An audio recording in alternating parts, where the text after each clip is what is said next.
The following is brought to you by TruthTimeRadio.com. Truth Time Radio. Is this Mr. Searcy? Yes, this is Trey Searcy, right. Oh, my gosh, Mr. Searcy. I found a spring of fresh water. I'm out here in California. I discovered the Grace Gospel a couple years ago, and it's like it's just redone my life for me. It's a dry world for this Grace Gospel. And I'm sending your Truth Time Radio to all my friends. It's just amazing. Thank you so much for your ministry. Well, we thank you for your call and for that encouragement. What is your, you don't have to give your full name, but what's your first name? Oh, Arlie. And what part of California are you calling from, Arlie? Well, I'm just south of Placerville, a little town called Somerset, down here south of Placerville, California, off of Highway 50. We're in the Sierra Nevada foothills. Oh, beautiful out there, huh? Oh, it's gorgeous. It's just beautiful. But, a couple of years ago, I was fighting between the Gospels and Apostle Paul, and a lot of things were just not making sense for me.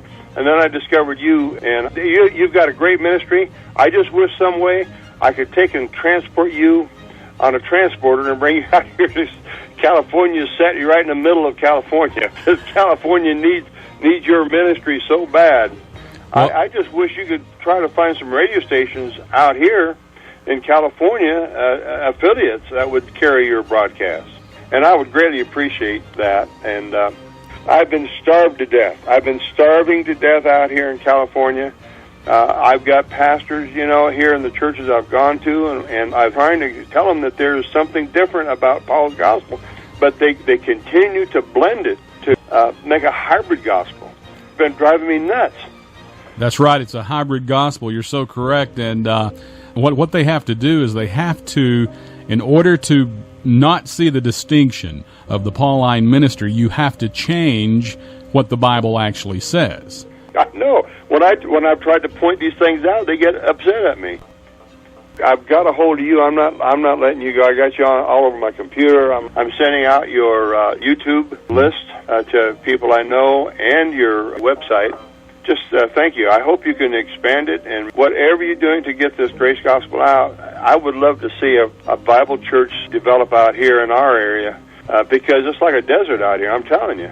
What's happening to me since I've discovered the Grace Gospel, now I go back, and all those things that I previously believed, now it changes everything. It changes everything that you were taught before, what you thought was part of your faith, and it's not. It was Jewish. Had everything to do with the kingdom gospel. Nothing to do with what we have. That's why Paul says we have a glorious gospel. If we neglect this great salvation, it's indescribable. I love what Paul says in 2 Timothy chapter 2, verse 7. He says, "Consider what I say, and the Lord give thee understanding in all things." Yeah. What scripture was that again? 2 Timothy 2, verse 7. Okay. Well, as I'm reading along now, a lot of things just suddenly hit me that I never really completely understood. You mentioned a scripture, Romans 2:16, I believe. Yes, sir. Where that we're going to be judged by Paul's gospel. Right. And all of a sudden I just realized we're not going to be judged by law or anything else. We're going to be judged whether or not we believe his gospel. You and I spent years probably, looking and scaling right over that verse, not really understanding what we were reading. No, I didn't. And I do that all the time. And as I listen to your sermons, I'm just making new discoveries all the time. Yesterday, I was listening to your description of the bride of Christ. Oh, what a great sermon. That was so wonderful. And now, an old friend of mine, he's 89 years old. I sicked him on your website, and now he can't leave alone. He's already listened to 4 or 5 of your sermons today.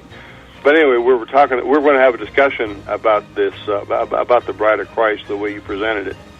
I can't thank you enough. You've got a blessed ministry. God's using you in a wonderful way, and I'm going to pray for you every day that God will give you the strength and the courage to continue doing what you're doing.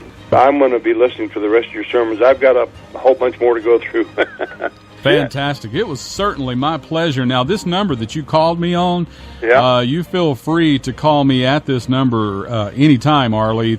Okay. Well, thank you so much for the invitation. Well, thank you, sir, and it was a joy speaking with you, and you have a wonderful day, and grace and peace to you. That is the very same to you, Mr. Searcy. Thank you. Thank you. Bye-bye.